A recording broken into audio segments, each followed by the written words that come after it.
அஸ்ஸலாமு அலைக்கும் வரஹ்மத்துல்லாஹி வபரகாத்துஹு.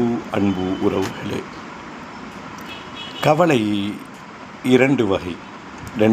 ரெண்டு கவலை தான் மனிதர்களை வாட்டியெடுக்கிறது. இந்த கவலையை இனம் கண்டு அது அடையாளம் காணப்பட்டு அதை நீக்குகின்ற வழிமுறைகளை நாம் தெரிந்து கொள்கின்ற பொழுது இலகுவாக அந்த கவலையை கடந்து சென்று விடலாம், துரத்தி விடலாம். முதல்ல, கவலை வராதவர்கள் யாரேனும் இருக்க முடியுமா அப்படின்னு பார்த்தா, கவலை இல்லாதவர்கள் இந்த உலகத்திலே யாருமே இல்லை. அப்படி இருக்கிறார்கள் என்று சொன்னால் குழந்தைகளை, எதுவும் அறியாத குழந்தைகளை சொல்லலாம். மனம் அறிவு பேதலித்த, புத்தி பேதலித்த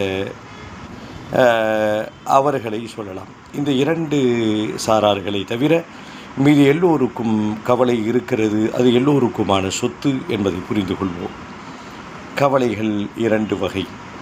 அதை நீக்குகின்ற வழிகளை பார்ப்போம். இன்ஷா அல்லாஹ் பயணிப்போம்.